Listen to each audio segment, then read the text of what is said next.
say the DCEU has been a bit hit or miss would be an understatement. For the first few years of this cinematic universe, DC were trying to play catch up with Marvel, rushing their way to the big team up movie and not developing the characters enough or earning their big Avengers style moments. As well as being so dark and depressing, it made it very hard to get invested into these iterations of some of the most iconic characters in pop culture, and that really sucked. But there's a happy ending to this story. First Wonder Woman showed a potential future where the movies made by Warner Brothers and DC would be actually, good.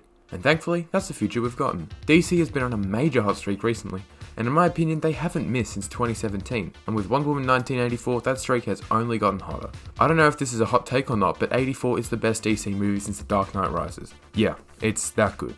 This was the best theatre experience I've had since Endgame, and that is not something I say lightly. So, yeah.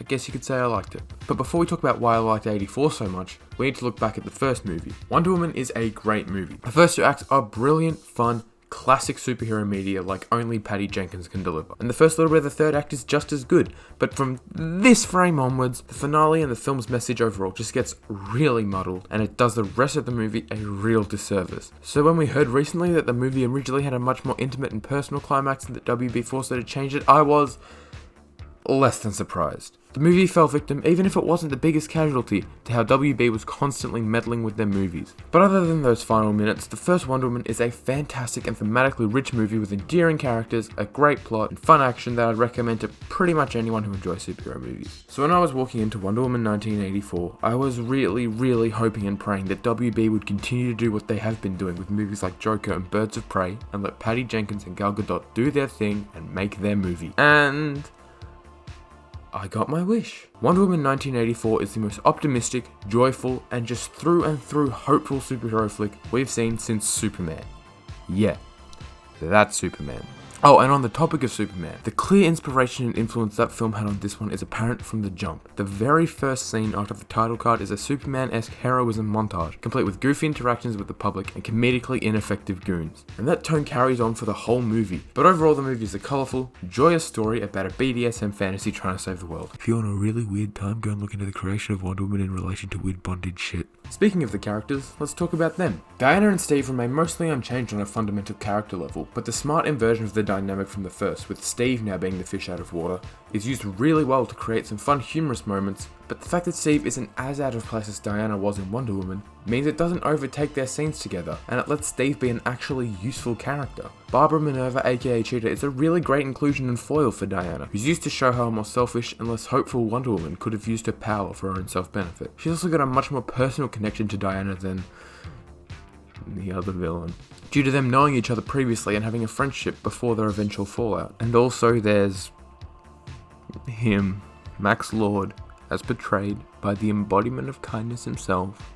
Pedro Pascal is the best villain in the DCEU, and it's not even remotely close. Pascal's performance brings so much to the role, and the hidden depth that's implied throughout and finally shown at the climax of the movie really adds so much, as does his connection with his son Alistair. Both of these elements help to ground Max and keep him relatable and empathetic as he slowly loses his humanity over the runtime, and his final emotional scene with his son brought me to tears. Also Pedro Pascal. That's it. That's the tweet. What? So I've talked about the characters and the tone and this and that and the other, but let's get to the story, the real meat and bones. The first act is just pure fun. Everything is so colourful, vibrant, well shot, and just fun. And all the actors are having the time of their lives. The first scene with Max and Barbara at the Smithsonian, where Pascal and Wig are bouncing off each other, is just one example of how clearly it's shown that every actor involved in this production was beyond happy to be there. And once we get into the second act, things start to get a little more serious, but the tone is still kept overall light and hopeful. It even turns into an almost Indiana Jones type globetrotting adventure, with some really interesting revelations and even more great action, and some beautiful character interactions. But even still, we're not at the best part. The final act of this movie especially is what I want to talk about. Diana making the choice to let Steve go and using that grief and sadness to inspire her to finally learn to be able to do what Steve loved so much, and using that new ability to keep Steve's memory with her as she flies into the final battle is so powerful and touching. Not to mention the actual final confrontations with both villains being emotionally engaging and enthralling because of how well these characters and their motivations and relationships with each other have been built up. But my favourite part of the movie is how Diana is able to save the world.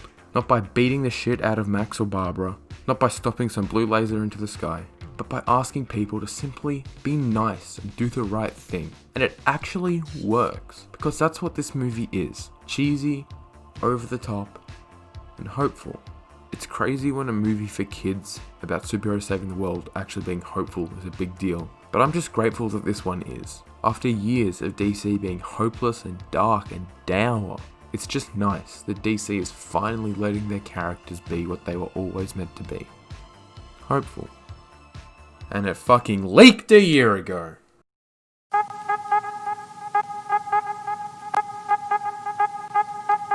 So that's the end of the video. Thank you guys very much for watching. That was my last video of 2020. So, hope you enjoyed. I hope you had a Merry Christmas. Or if you don't celebrate Christmas, Happy Hanukkah, Kwanzaa, whatever you celebrate. I hope you had fantastic holidays. We all know 2020 sucked a little bit. So, here's to 2021. Let's hope it's better. And, yeah. Thank you for supporting me so much in 2020. This channel has grown more in this year alone than I thought it would in the next 5. And I seriously cannot thank you enough for that. So, with all that said, thank you very much for watching. If you're interested in more, you can subscribe, like the video if you enjoyed it, follow me on Twitter and Letterboxd and wherever else. And thank you for making 2020 such a great year for this channel despite everything else. See ya.